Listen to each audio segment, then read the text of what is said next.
합당과 특검 추천 논란으로 내홍이 커진 가운데 어제 열린 고위당정협의회에서는 묘한 분위기가 연출됐습니다. 정 대표가 당정청 원팀 정신을 내세웠지만 김민석 총리와 강훈식 비서실장은 국정 성과를 내는 데 집중해야 한다고 당에 쓴소리를 했습니다. 국정 성과를 내는 데 집중해야 할 시간입니다.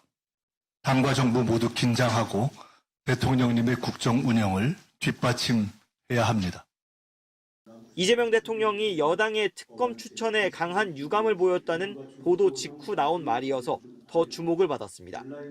특검 추천 논란으로 정 대표의 입지가 좁아진 상황에서 여당 의원들이 내일 의원총회에서 어떤 결론을 내릴지가 합당 논의의 분수령이 될 전망입니다. MBC 뉴스 김상훈입니다. 민주당의 특검 추천을 놓고 당내 비판이 확산되고 있지 않습니까? 이 와중에 정청래 대표와 김민석 총리, 강훈식 비서실장이 만나서 회의를 했다면서요. 네, 대형마트 규제와 대미투자특별법을 논의하기 위한 고위당정협의회가 조금 전 총리 공관에서 열렸습니다. 공교롭게도 특검 추천 논란이 불거진 직후에 여권 주요 인사들이 한자리에 모였는데요. 정청래 대표는 당정청 원팀 정신을 내세워 올해도 이재명 정부 성공을 위해 함께 뭉치자고 강조했습니다. 반면 김민석 총리와 강훈식 비서실장은 작심한 듯 당을 향해 성과를 내라고 압박을 하면서 묘한 분위기가 연출됐습니다. 두 사람의 발언 이어서 들어보시죠. 국정 성과를 내는데 집중해야 할 시간입니다. 당과 정부 모두 긴장하고 대통령님의 국정 운영을 뒷받침해야 합니다. 그러나 정부와 청와대가 아무리 좋은 정책을 준비해도 법적 토대가 마련되지 않으면 실행에 옮길 수 없습니다. 실질적인 성과는 결국 입법에서 완성됩니다. 총리와 비서실장이 나란히 공개적으로 정청래 대표 면전에서 경고성 발언을 한 건데요. 이재명 대통령이 여당의 특검 추천에 강한 유감을 보였다는 보도 직후에 나온 말이어서 더 주목을 받았습니다. 친명계가 김민석 총리를 차기 당권주자로 내세우는 가운데 일반 당원들도 정 대표 비판에 가세하고 있는데요. 특검 추천 논란으로 입지가 좁아진 정 대표가 합당 문제에서 정면 돌파 의지를 고수할지 오늘 회의를 지켜봐야 할 것 같습니다. 지금까지 국회에서 전해드렸습니다. MBC 보도 이후 친명계 사이에선 격렬한 반응이 터져나왔습니다.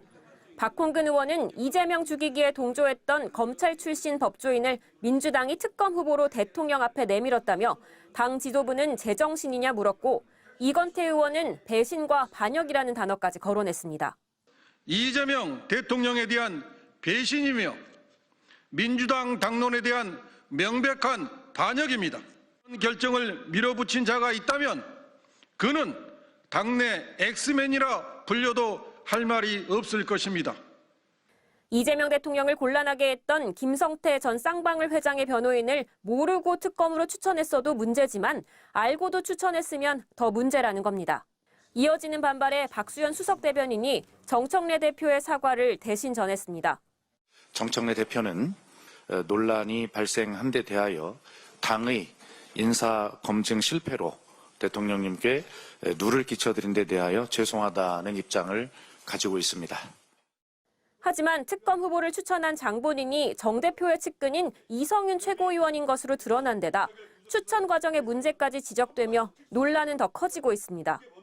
통상 특검을 추천할 때 법제사법위원회 소속 의원들과 상의하지만 이번엔 그런 절차가 없었고 당 최고위원회에도 보고된 바가 없었다는 겁니다. 한 전직 지도부 의원은 정청래 대표가 과도하게 챙기다 사고가 터진 것이라 평가했고 원내 지도부를 향해선 공식 발표 전 대통령실과 상의하는 절차를 거치지 않은 점이 아쉽다고 지적했습니다.